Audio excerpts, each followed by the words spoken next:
Et bonsoir les amis, j'espère que tout va bien. C'est encore TCS qui est là avec un exercice très intéressant et très facile. Une urne contient 10 boules, dont 4 boules rouges et 6 boules vertes. Les boules sont additionnables au toucher. On tire au hasard simultanément 2 boules de l'urne. On dit numéro 1, soit à l'événement dont les 2 boules sont rouges. Montre que P de A égale à 2 sur 15. Numéro 2, soit X la variable aléatoire qui à chaque tirage associe le nombre de boules rouges restantes dans l'urne après le tirage des 2 boules. Petit a montre que l'ensemble des valeurs prises par grand X est 2, 3, 4. Petit b montre que P de grand X égale à 3 égale à 8 sur 15. Puis déterminer la loi des probabilités de variables aléatoires grand X. Alors, passons à la résolution. On a la résolution du l'urne contient 10 boules, donc 4 boules rouges et 6 boules vertes. Et notre acte est l'événement dont on a tiré 2 boules rouges. On va montrer que PDA égale à 2 sur 15.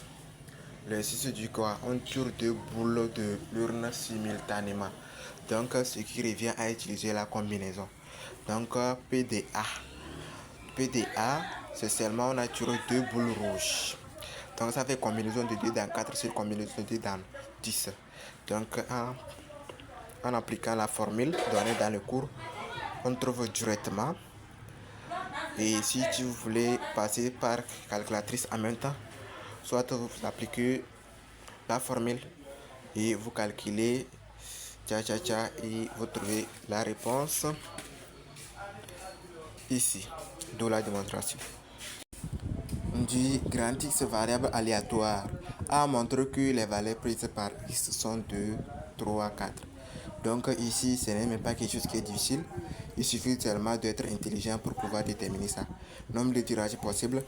Donc quand on dit on tire 2 boules simultanément de l'une, c'est-à-dire quand on met la main, on tire seulement que 2 boules. Il peut arriver qu'on tire quoi? Une boule rouge et une boule verte.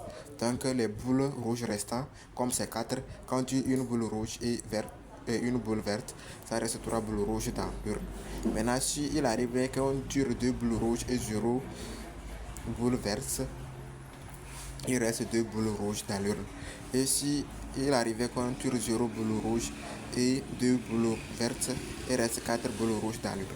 Donc, ce sont les valeurs plus par X. Ça, c'est fini. La démonstration est déjà finie. Elle montre que P de X égale à 3 égale à 8 sur 15. Alors, ça c'est aussi. Donc, P de 3 autres. C'est ce que nous avions eu à démontrer en numéro 2 petit a là. Directement, on trouve quoi? C'est ici on trouve une boule rouge et une boule verte. Donc ça devient à faire quoi? Combinaison de quoi? Ça fait combinaison de 1 dans 4 fois combinaison de 1 dans 6 sur combinaison de 2 dans 10.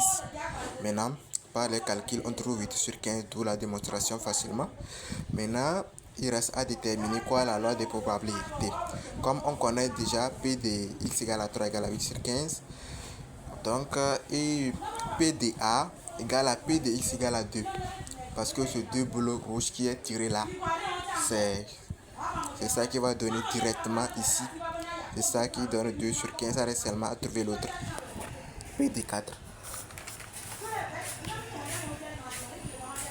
P de X égale à 4, ça fait combinaison de 2 dans 6 sur combinaison de 2 dans 10. Donc par calcul, on trouve encore 5 sur 15 et on fait le tableau et c'est fini. On a déjà fini. L'exercice est fini. Donc c'est la loi des probabilités. Donc avec TCH, tout va bien. Yes. Abonnez-vous.